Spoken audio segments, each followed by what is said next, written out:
T'entends parler de pas mal de success stories de gens qui se sont reconvertis et ça s'est bien passé. Euh, c'est quand même une mode où t'en as de plus en plus et donc tu te dis s'il y en a qui le font de plus en plus et s'il y en a pour qui ça fonctionne de mieux en mieux, il faut absolument que moi j'en fasse partie. J'étais auditeur financier, donc j'étais ce qu'on appelle consultant senior auditeur. Et donc typiquement, j'auditais des comptes de grands groupes principalement, comme des grands groupes de pétroliers ou parapétroliers. Et l'idée, c'était de vérifier leur comptabilité pour tamponner des comptes à la fin de l'année et dire que tout était bon dans leur bilan et compte de résultats. Et chez Synapscore, j'étais consultant en stratégie et organisation. Donc c'est un panel de métiers très commun pour un titi parisien habituel. L'organisation, la réorganisation, ça passe par améliorer des process, améliorer du fonctionnement, ça passe par de l'accompagnement au changement quand des boîtes se mettent en restructuration ou simplement en changement de stratégie, de vision, de plan d'action. Ce qui me lassait, c'était de ne pas avoir un fil rouge conducteur stable et, et que je sers en permanence. C'était le fait de devoir varier les sujets justement tous les 6 mois, tous les 12 mois, voire tous les 3 mois. Je me rendais compte que j'étais de plus en plus pris par mon travail, que le stress que j'avais accumulé au travail, que j'aime bien en plus, j'aime bien avoir un peu un challenge qui te fasse un peu de taquis et qui te booste un peu. Moi j'aime bien, enfin, ça me dérange pas. Mais c'est un stress que je gardais aussi dans ma vie personnelle et qui m'accompagnait quand j'allais dîner ou quand j'étais en week-end et qui, du coup, me pesait un peu et qui transparaissait. Je pense que mes amis le voyaient, mon entourage le voyait. Régulièrement, je me redisais que ça va s'améliorer et que ça va aller bien. Alors qu'in fine, non. Enfin, là, au bout d'un moment, il faut quand même qu'on arrête la boucle et qu'on se dise fais toi-même quelque chose. Et j'ai choisi Chance parce que j'ai une amie qui l'avait fait et qui m'avait plutôt bien vendu la chose. Déjà, ça aide. Et en plus, c'était un parcours 100% digital, mais quand même avec un coach qui permet en fait d'être le sparring partner, de challenger ce que tu penses. Là, j'arrivais à un moment de ma vie où je changeais, je voulais plus être consultant, je voulais avoir un métier dans une vraie société euh, et pas être mercenaire. Et dans ces cas-là, j'arrivais pile poil au bon moment pour me dire il faut que je fasse un bilan de compétences.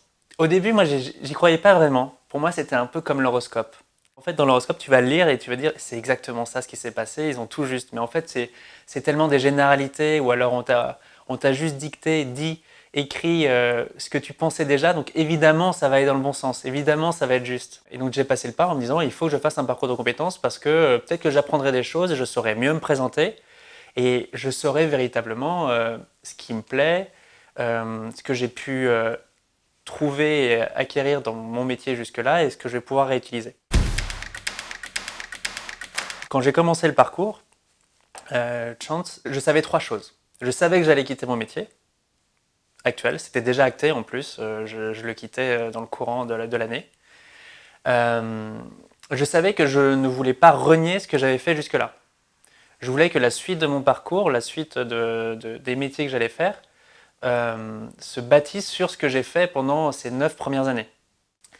Et la troisième chose que je savais, c'était que je voulais faire quelque chose qui me plaise, ou au moins participer à quelque chose qui me plaît, qui me motive.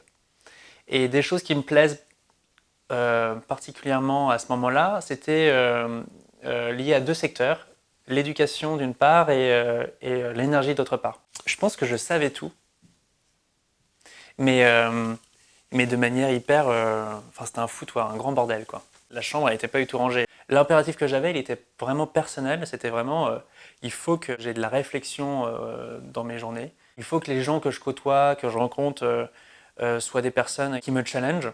À la fin de mon parcours, Chance, quand je me suis mis en recherche véritablement du travail que je voulais faire, déjà j'ai effacé la piste de l'éducation, de l'innovation de l'éducation, et je me suis concentré sur la piste de mieux consommer l'énergie. Et moi, je pense pas avoir eu de déclic. En fait, c'est vraiment continu. Et j'ai eu un peu cette phrase fais ce qui te plaît, qui a commencé il y a 1 ou 2 ans. Je suis chef de projet dans une société qui participe à l'équilibre électrique français.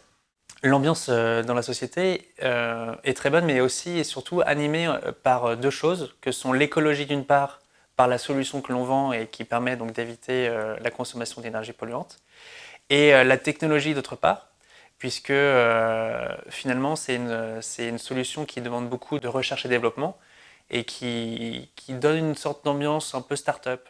Là, typiquement, ce que j'aime faire dans mon métier actuel, qui est dans l'énergie, c'est pas de l'ingénierie, mais ça va faire appel à de la connaissance, des compétences qui sont un peu similaires. Moi, en soi, j'aime pas gâcher en général, enfin, n'importe quoi. Et donc, porter ça sur l'électricité en particulier, bah, ça a du sens, quoi. Je me trahis pas du tout, tu vois.